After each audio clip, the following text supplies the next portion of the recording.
We about to make a movie. Ooh-wee!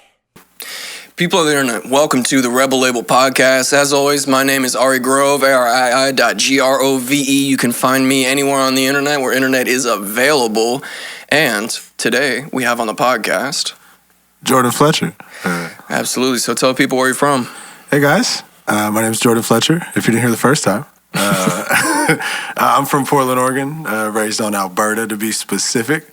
Go show some love to Jack's Chicken. Keep them in business. I'm not trying to rap right now, I swear to God, either. I know that all rhymed, I think, but I'm sorry. But yeah. So you'd consider Portland like your hometown and all that stuff? Yeah, it'd be hard to think anywhere else is home, actually, because I wasn't born anywhere else, I guess. But I mean, I consider this, yeah. How far, outside of the, Portland area have you traveled? Man, not that far. I think furthest I've only been is, Louisiana, because that's, where my family's from and shit like that. And, I think I went to go visit, for a funeral or something like that. It was all right, but Portland is just different, you know? I think that's why every motherfucker and their mama keep coming here. Straight up. How so? How would you say it's different? Different from most places? Yeah. It's, there's a different sort of love, I feel like, you know what I'm saying, with the people and, the communities. I feel like, granted, I've never been nowhere else, so I might not know, but for me, I'm drawn to my community here, so, I don't think I want to go see somewhere else, you know what I'm saying, as far as, I don't know, going somewhere to make it big or do some shit like that, I'm familiar with where I'm at, Would you want to go places just to, experience the different culture? Yeah, I think so. I feel like when I feel like I've done enough here, I think I'll want to go out and do somewhere else, you know what I'm saying? But it'd be hard to leave, man. I've been here my whole life, you know what I'm saying?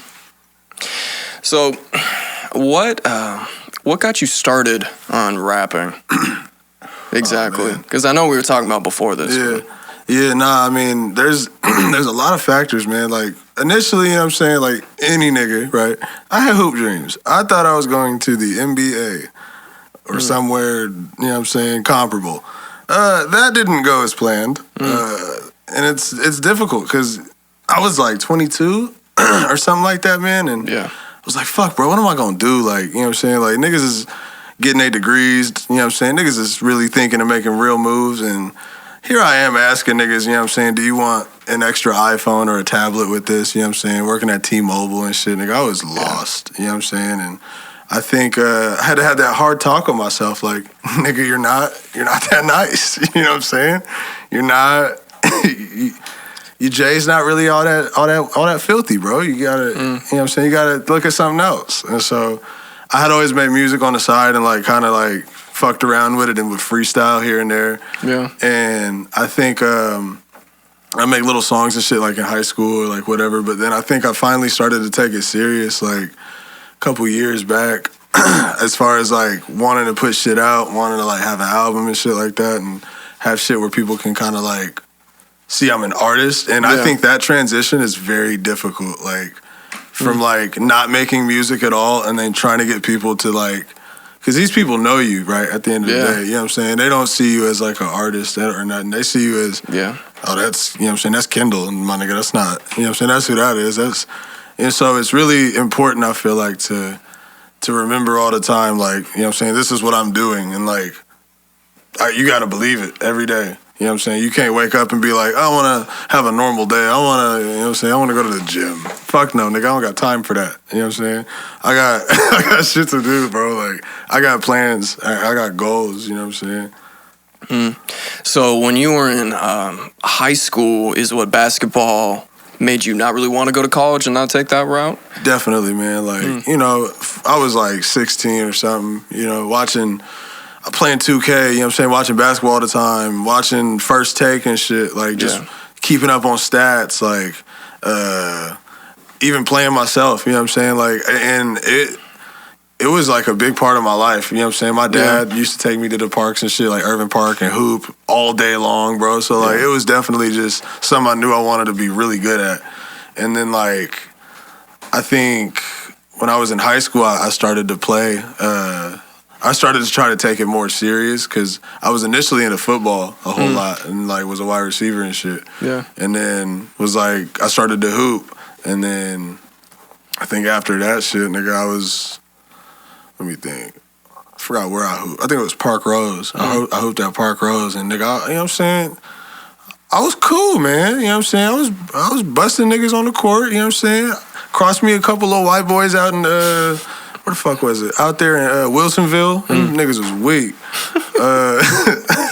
St. Helens, man, the most racist fucking school ever. Bro, threw like bananas at our fucking girls team and shit, called them monkeys and shit. Yeah. Fuck St. Helens until, you know what I'm saying, until the world blow, but that's how I feel, man. So how did you process I mean, I would imagine there'd be feelings of grief over not being able to like play basketball and kind of realizing that wasn't going to happen. Definitely, bro. It's, you know what I'm saying? Like, I think when I was, because I'm a very like stubborn person, you know? If I really want something, I try to get it. And if I don't get it, if I have to settle for something else, I get discouraged and I like, it's hard for me to accept that. But I think I knew at the end of the day, I would have to come to grips with that because I wouldn't stay stagnant forever. You know, I couldn't stay in shock about that for too long without it, you know. So I treated it like a hobby. So whereas, you know, I didn't lose the love for it and I didn't lose what felt like the passion for it, but I felt like it's still there, but nigga, it's not its time. You know what I'm saying? Its time it's come and gone, you know what I'm saying? And so after that, man, it made music kind of better because it was more of a crutch, you know what I'm saying, at first. And it felt like, you know, maybe I'm not doing it for the right reasons now. I don't know. Do I really want to do this? You know what I'm saying? I struggle with myself a lot. And then the more I would make music, the more I knew, like, oh, you know what I'm saying? I love this shit, bro. Like, there's nothing like being up at 3 a.m, making a song or trying to clip something the right way so it sounds good or trying to make sure you can get a cadence down correctly. Like, that sort of shit, man, it really opened my mind up. And, like, I fell in love with it, like, instantly. And, you know what I'm saying? That's why I just keep doing it and even if my shit is terrible, bro, like, I mean, I would hope motherfuckers would let me know, but if, you know what I'm saying, if niggas are still letting me put out shit and I'm making music, man, I still, like, I know that will never go away. You know what I'm saying? I'm going to always have a drive for it. You know what I'm saying? Who are those rappers that you look to in the beginning where you're like, oh, I want to be like them? Like, that's the bar for me. Yeah, definitely. I'm going to start, like, top and then, you know what I'm saying? Obviously, like, Kendrick, right? Kendrick, Cole, shit like that always, like, I think words are like so amazing and interesting as far as like piecing them together and like just making them rhyme to say something else with the words. Yeah, I always think that's so dope, and I feel like watching those artists do it, I was like, man, like that would be dope as fuck to like learn how to do or like to make something of that level, like, you know what I'm saying? Yeah. And then, you know what I'm saying, my personal favorite artists that like I try to like, you know what I'm saying, I think about like their influence sometimes and I see it in myself. Not really, but like I think I do.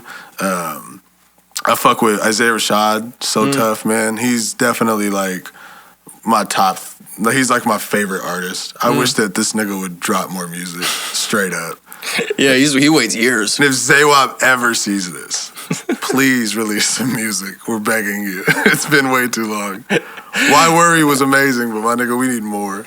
Like it's like a trend nowadays that every artist like waits a long time, and like I'm susceptible to that shit too for very different reasons. I had zero fan base, but I just needed to reinvent myself. Yeah. But like so many people just wait years now to just put out stuff. I don't know when. I think it honestly may have been Beyonce that created this surprise drop trend. Definitely. But I kind of fucking hate it a little bit. But I love it. Like I love the spontaneous, you know what I'm saying? I love the drop, like just boom, like but I fucking hate waiting and feeling like, God damn, did this motherfucker just not want to do music anymore? Like I need a note or an email, bro. Like, hey, I'm taking a break. You know what I'm saying? Throw me on a fucking newsletter and let me know what's going on. Cause I be fucking, it'd be middle of November, bro. Like, I'm having a rough motherfucking day, and then I go to look for some new music, and it's just not there. But then the day where I'm having a good day, man, this motherfucker want to drop. Boom. I think I was so mad when Future dropped, or no, not Future, excuse me, when Drake was dropping. Because I was like, nigga, I didn't prepare for this. Like, this is the Drake album, bro. Like, I need to digest, bro. I need to make sure I do everything so I can listen to this shit when it drops. Yeah, because I don't know. I feel like it goes both ways. Like, there's artists that have a ton of preparation, like Travis Scott with that whole last album he put out. Fuck, man. That was... But even then, though, when they do that, that also sucks sometimes, too. Because if it sounds like the album is, like, incredible, like that did, it fucking sucked. I was like, bro, I can't wait, man. I'm impatient as fuck. I think that's what it boils down to. That's not really their problem, I guess. Maybe this is actually all my fault. I let it get to me too much. Oh, shit. So would you describe yourself as more of an album artist or more of like a singles artist? Definitely more of an album artist. I actually, took me forever, but I dropped my first EP in October, which is available on all platforms. Just search Jordan Fletcher into any search bar. Gotta get the plug. Sorry. Yeah, I dropped that first, and I was expecting people like, yo, like, I think I made some good music. Like, listen, you know what I'm saying? Check it out. Yeah. It's really difficult to try to get people to listen to a project with nothing else to really kind of go off of, you know?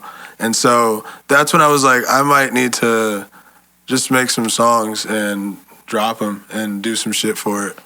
Yeah. You know? Because I feel like release strategy is always the hardest. Oh, yeah. You know what I mean? Because there's like, I mean, just putting your shit out there. I mean, you can just let the algorithm work, but that doesn't always, rarely works in your favor. You know what I mean? And it's like, I don't know. There's a lot of like good inspiration stories out there. One of those for me is like Russ. I'm not like a huge fan of his music, but like his marketing strategy is really awesome.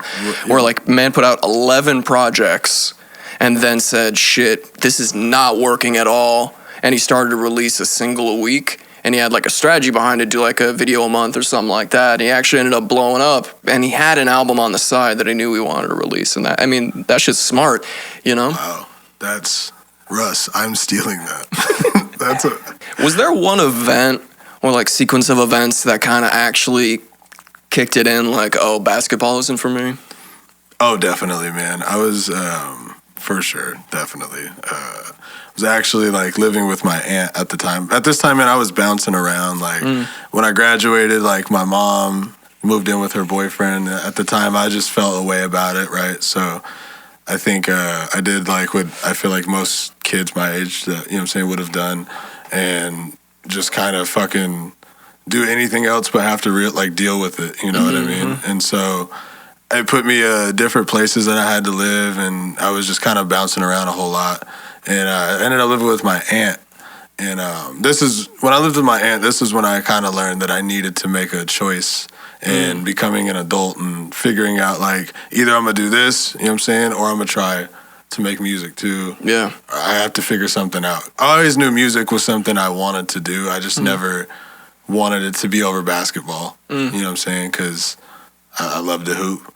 But then there came a time where it became more of a love for me, just because it was more of an escape. Yeah. I feel like I'm, you know what I'm saying, I'm good with my words in songs, but I'm not so good with them outside of that. And for me, making music was my only way to like really vocalize what I was feeling internally. Yeah. And I felt it, and it helped release a lot of emotions. It helped release a lot of pain and shit. And I fell in love with it, and it became just like something that I needed, you know what I'm saying, to feel good. If something wasn't going right, if something went well, you know what I'm saying, anything, I could just put it out there. And that's how I felt. And, you know, and so when I was living with my aunt, I got kicked out. And so I was kind of homeless at the time, just sleeping in my car and shit, going to work, sleeping at a homie's house on the couch or some shit. And I was doing that for a little bit until I moved in with my grandma. And I think she helped me really figure out what I wanted to do. And that's one thing, man. I think in family, it's so important that if you see something in somebody, you have to nurture the seed to help them see that, you know? A lot of people don't do that. A lot of people think it's a waste of time, or a lot of people think that it's wrong to, helps to push them in the way, you know what I'm saying? If I'm a kid and he's like, I want to be in the NBA, it's wrong to push a kid in that direction because rarely anybody goes, right? I think that's a fucked up theory. I think you should push them to do whatever the fuck they want, you know? Yeah. Because at the end of the day, like, you're only creating a barrier for them, you know what I mean? And yeah. For me, man, for my future kids, like, I don't want anything to stand in front of them. Like, I want them to know they can fucking do whatever they want. Like, anything. You want to go to the moon? What's up? You know what I'm saying? We'll go to NASA. You know what I'm saying? Learn some shit. Yeah. And I think just to play devil's advocate, too, we don't harp on the importance of people actually just doing regular jobs enough too. That's true. Like being an electrician, being a plumber, going to trade school, like all those things actually pay really well. Right. You know? And I mean, to that point, man, like, I've worked 40 hours a week jobs while trying to do music. So, like, it's all about time and balance, man. And there's nothing wrong with fucking putting money in your pocket, right? Yeah. Not everything has to be trap, or not everything has to be, though sometimes it comes down to that and that's your choice, you know what I mean? But yeah. I think you can explore other options and then do what you want. There's nothing wrong to me with putting money in your pocket and trying to, like, oh, absolutely, survive. Yeah, I mean, because a lot of hip hop will put down the day job, you know what I mean, exactly. And all that shit, and it's like, come on, how the fuck am I supposed to eat if I don't really want to go out in the street, you know? And it's like, and if you're serious too, man, at it, like, or about it, like, you find that time even at work, like, yeah, at work, I'm doing, you know what I'm saying. When I was working, nigga, I was heading out to a car, you know what I'm saying, to sit down and listen to some music, or sit in my car and listen to some music and try to get a verse going, or what can I work on right now, and then take home and kind of finish up and shit. Like, you know what I'm saying? What sounds good? I'd be listening to beats, like, on my lunch break, you know what I'm saying? Like, I'd be straight up doing anything I can to get a verse or get something going. And if I had something that I, like, wanted to remember, I'd just fucking record it, leave it on my phone. There's, like, thousands of clips on my phone of just my face in a random car. Fucking recording myself. I mean, for like a year straight, I wrote like 4 songs a day, and they were ass. They were so bad, you know what I mean? But it's like, that's how I had to learn how to write songs. Man. You know, and it's like, a lot of people will just act like they came out the gate like this, and I will never act like that. Like, it took me years upon years of being ass for me to even be at the level of ass that I'm at now enough where people are like, oh, that's ass enough that I like it, you know what I mean? Yeah. That's actually so beautifully said. That's how I feel about a lot of shit I've done. Like, God, this is ass almost better. Like, kind of needs more, less ass in this. Like, oh, man. So we were talking about earlier when your mom moved in with her boyfriend. Was that the first time you kind of dealt with, like, the abandonment of having your mom? Or was there... Yeah, no, definitely. Not really. You know, I was kind of used to it at that point. My father was around when I was a kid. Like, he was the greatest dad in the world to me. And then, you know, at one point or another, I believe when I hit, like, middle school, or, like, between middle school and high school, he slowly began to fade away. And I see him sometimes, maybe every other couple months, you know what I'm saying? And he's in Vancouver at this point, but he also has another family. So, you know what I'm saying? I'm freshman, I think, or 8th grade, becoming a freshman, and I don't really have my dad there to kind of guide me to be like a man and do things a certain way, or even to ask questions that I need to ask, you know what I'm saying, that my mom may not know. But my mom, man, she soldiered through that shit, you know what I'm saying? They both took their turns, though. Like, when I was younger, my mom left to Georgia to work. She did a lot of bouncing around for a job when I was younger. And I lived with my dad more so as a kid. And then when she came back for good, he kind of started to do the same. So I think at some point I was just like expecting something to end always. Like, I can't really, like, my biggest fear is to get like something that I've always wanted and then it leaves, right? And so I feel like most of my life that has happened, where I was like, I have something that means a lot to me and then it just disappears. And then I'm stuck with the feeling of like, fuck, bro, like, what do I find in search to fill the void, you know? And then that's how you find yourself wanting to hoop, wanting to do other things so you don't have to think about it. Get out of yourself. You know? Yeah. 'Cause, I mean, I like everyone else is, like, I'm always in my head. Probably more so than I am outside, like, speaking, you know? Yeah. And I think about shit a lot, and it's just putting it into words, it's difficult, because then that means you're expressing it, you know? Yeah. Well, and it's like, it's hard feeling like the perpetual second choice. Exactly. You know? Because, I don't know, for me, it also it gives you a lack of confidence there.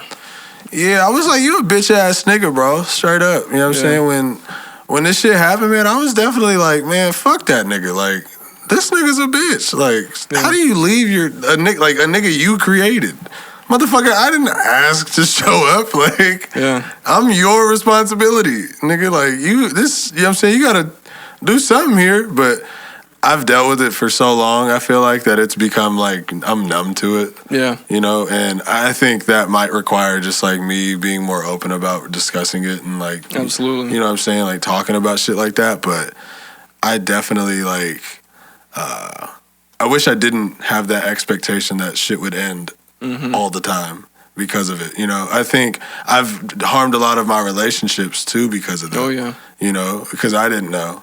And you can only use the I didn't know excuse so many fucking times, you know what I mean? And so I think it's all about really figuring out, like, I don't know, who you are and kind of like being able to, I don't know, speak for yourself, I guess. Absolutely. And it goes two ways, right? Because at the same time, there's that tendency to perpetuate it, right? Yes, sir. I'll start over. But because it goes both ways. You have that tendency to perpetuate it. And then just because it's that mechanism that you were taught. Exactly. You know, and then at the same time, you have these residual coping mechanisms that you learned how to deal with that stuff. And that was okay in that situation. But suddenly you grow up and it's not okay anymore. Yeah, you know, and it's fucked up. Because, like, it affects you don't ever, and I had to learn this the hard way too, is like you don't really ever think about what, or at least for me I didn't for a while because I felt like no one did for me, but you don't really ever think about what something you may do impact, like what the impact may have on someone else. Yeah. And you can try to think to yourself like, oh well, they don't care, you know, but it's not true because like people feel things differently. Everyone feels things differently. You know, some people not at all, some people more than like some people too much. Like, yeah, I think it's such a scary place to be, you know, all the time because I'm not good at it, and I know that like I don't know. I know that it could affect someone the way it affected me, and I don't have the intention of doing that to anyone else. But negligently of not, you know, I do it. Yeah, because I mean, like, oftentimes I know for me, it's like those daggers, those like words, you'll like lock them in the back of your head.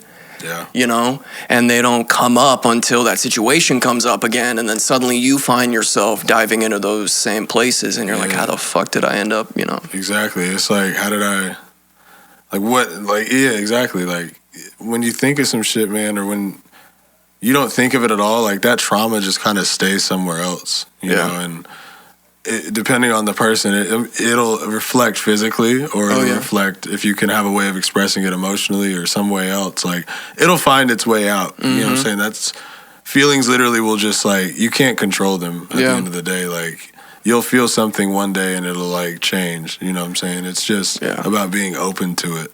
Yeah, and feelings are never wrong. Exactly. Too, you know, because there's no such thing as like a right or wrong feeling. What there is a right or wrong action. You know? Exactly. You shouldn't feel bad, you know, because you're sad and you're a dude or something. Yeah. You know what I mean?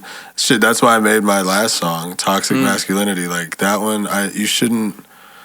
There's nothing wrong with it. Like being able to talk about how you feel and, you know what I'm saying, do things that you don't have to perpetuate something that you're not if you're not that. Yeah. You know? And I mean, there are some motherfuckers that go out there and really believe what they do, you know what I'm saying? But I think they're doing themselves more harm than good. No, absolutely. I think, I don't know. I just feel like you should be able to express yourself and it not be looked down upon. Yeah, because I mean, it's like with feminism, people forget that feminism is like all-encompassing equality, you know, and that's what I'm like super in favor of. Yeah. Is it's like in order to like help women, men also need to help themselves in getting out of those things. You can't just put everything on like other people because it's almost perpetuating that cycle of sexism. Exactly. It's something that because of this is why there's you know that. So you have to be able to recognize that, I think, and be able to accept it, you know, and be I guess okay with it too. Like I think a lot of times you're just not okay with being that way, or nobody wants to be sad. You know what I'm saying, nigga? Nobody wants to be depressed, nigga. Nobody wants these feelings, but you know, you need them. It's all a cycle. Absolutely. If I watched this movie, fucking Inside Out, man, that Disney movie, that is the realest movie ever. Spoiler alert, you know what I'm saying? Like, that movie's real as fuck, man. Like, you gotta be sad as fuck to be happy. Nigga, you can't have one without the other. Absolutely. Like the wise philosopher 50 Cent once said, without all the rainy days, I wouldn't appreciate the sun. Talk that shit, man. They say 50, you hot. You know what I'm saying? 50, you hot. That shit was hot. Damn, man. I think we gotta get 50 his roses, man. You know what I'm saying? He birthed niggas like Pop Smoke, man. You can say Pop and forget to smoke. That shit is fire. Yeah. Man. You know, 50, I don't know, man. This nigga got popped 11 times, right? 11 times, and he came back with his heart, like, came back and made it.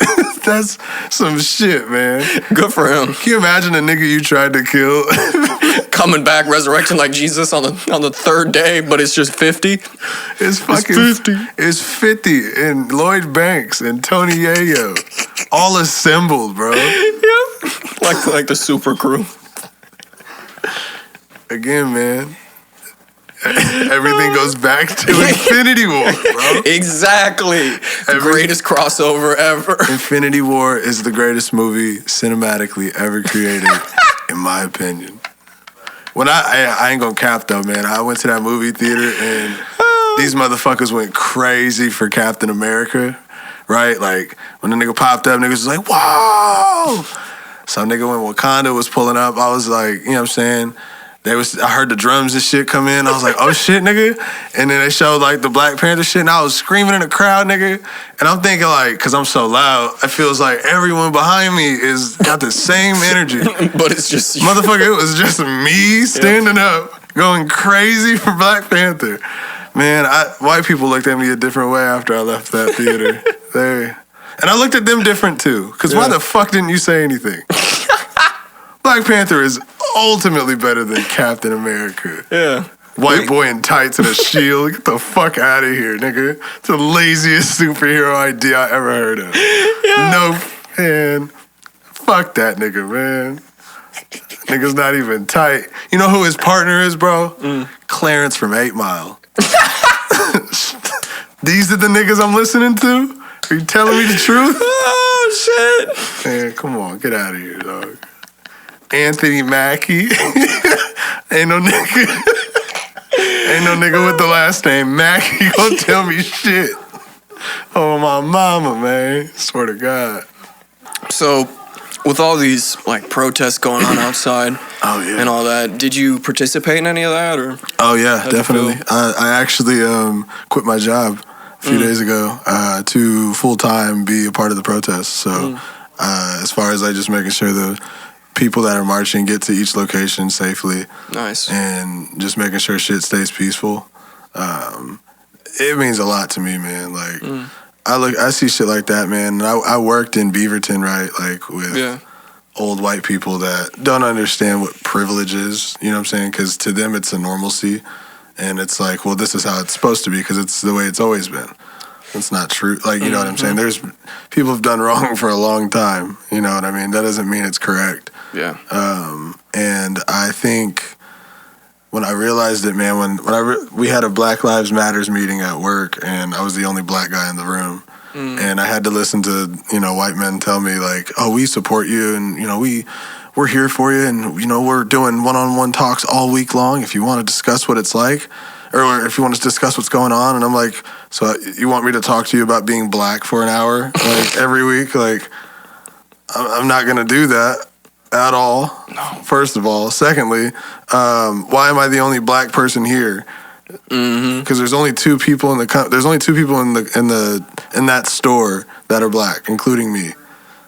And I can't take it seriously when you say you support it, but you're not hiring any black capable individuals, you know? Because black people are definitely capable of doing a lot.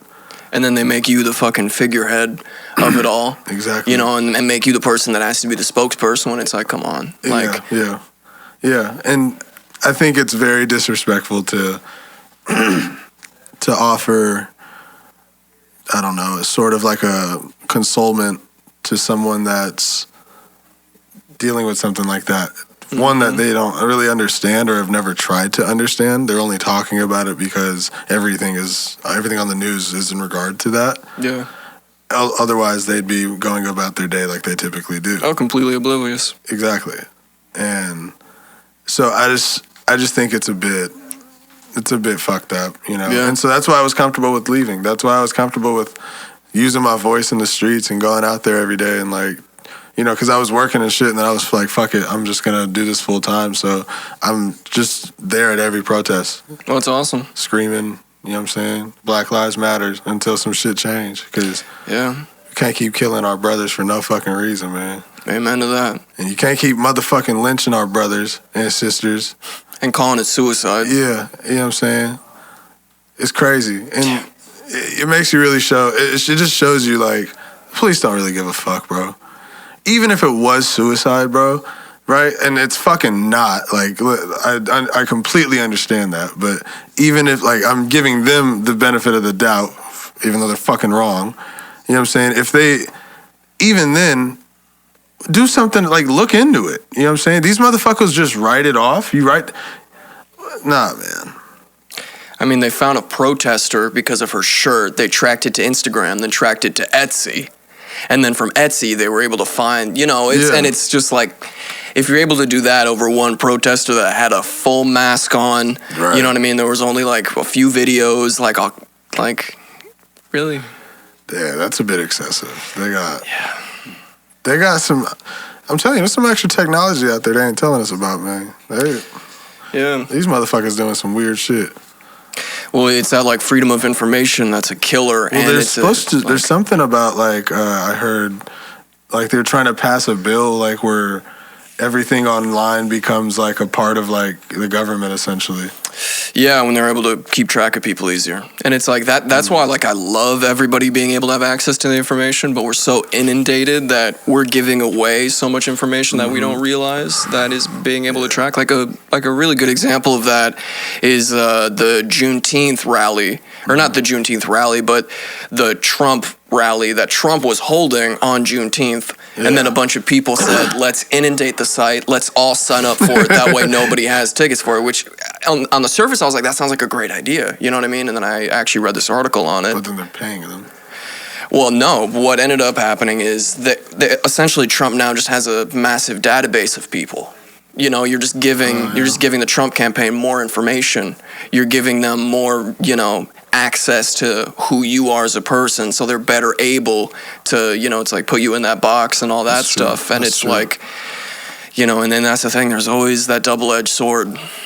Yeah, definitely. Like, that's, fuck, man, I didn't even think about that. That's like, I'm really happy I didn't do that, because I thought it was hilarious, but. I mean, yeah. And the thing is they're gonna, whoever shows up would be able to get in, you know. So yeah, because you know, but I wish it would have worked, but there's so much shit wrong with that White House, with that campaign, man, that they'll find a way to do something else, you know. It's, I mean, the way the virus that was handled, bro, like, nigga, oh man, I think I was at work and somebody said, yeah, we're gonna get locked down pretty soon, and then a week later I was in quarantine. Mm-hmm. You know what I'm saying? Stuck. It was awesome. I enjoyed quarantine though. 10 out of 10. I went a little crazy, but I ate an edible every day. Kept me kind of sane. Made some music. Tried to learn how to make beats and shit. You know what I'm saying? But nice. I make beats better, I guess. But I think, Yeah, the world is definitely on fire. 2020, I'm really afraid to see what the fucking second half looks like, because you guys got 80 in the first quarter at this point. It's pretty fucking ridiculous. Well, how does it feel to be a part of major historical events? Fuck. Feels good. I mean, my kids are gonna hear some awesome stories forever, because I'm never gonna shut the fuck up about this. I lived through a fucking pandemic, bro, and a civil rights movement. You don't have to see your friends tonight. You don't have to go to that sleepover. I went 3 months without seeing all my friends. Sit the fuck down. I was quarantined for 3 months. Fuck out of here. Go to your room. Go play your Xbox, whatever. Yeah, we thought our parents were bad. Man, I'm scared though. Kids these days, man, they have so much information. Oh, yeah. I think the thing I'm most terrified of, but also can't kind of wait, is the day my kid says some shit that I really don't know. And he fucking just schools me. That's when I'm going to be like, you motherfucker, I'm so proud of you. Like, fuck you. Well, that's a good attitude to have, being proud, as opposed to being like, no, you can't, You know, like, good for you, my nigga. Like, you found a way. You found a way to win. I'm so happy for you, you know? And I think that, man, I just can't wait to have kids, man. I think I'm going to be an annoying dad, though. I'm going to be that dad at the basketball game screaming at the ref. Fuck you, nigga. Wasn't no goddamn foul. He hit his wrist. Like, nigga, kids are saying, like, who's that? I'd be like, oh, that's my dad. Well, I think it's been a great conversation. Same. Definitely. Yeah, I'm glad we were able to get together. Dude, we got to do this again. Absolutely. This was very fun. It's been a fun one. I always like fun ones, you know? Yeah. So it's good. It's good. But as always, my name is Ari Grove, ARII.GROVE. You can find me on Instagram, Facebook, wherever the internet is. You can find me. I'm plugged in, connected. And I just released an album, so please go check that shit out. Ignorance, go check it out on Spotify, Apple Music. Type me in. And where can we find you? You guys can find me. Again, that's Jordan Fletcher, JORDAN FLETCHER. You know what I'm saying? In case you can't spell it right. You can find me on Instagram, Twitter, at North Jordan, NORF Jordan. You know what I'm saying? And I'm everywhere on the internet, man. Find me. Plug in with me, man. I'm not some bougie nigga. Hit me up, bro, if you want to smoke, you know what I'm saying, or do something. Actually, no, it's COVID time, so never mind. But we got some time until that shit. When that's gone, we can do some shit. Thank you.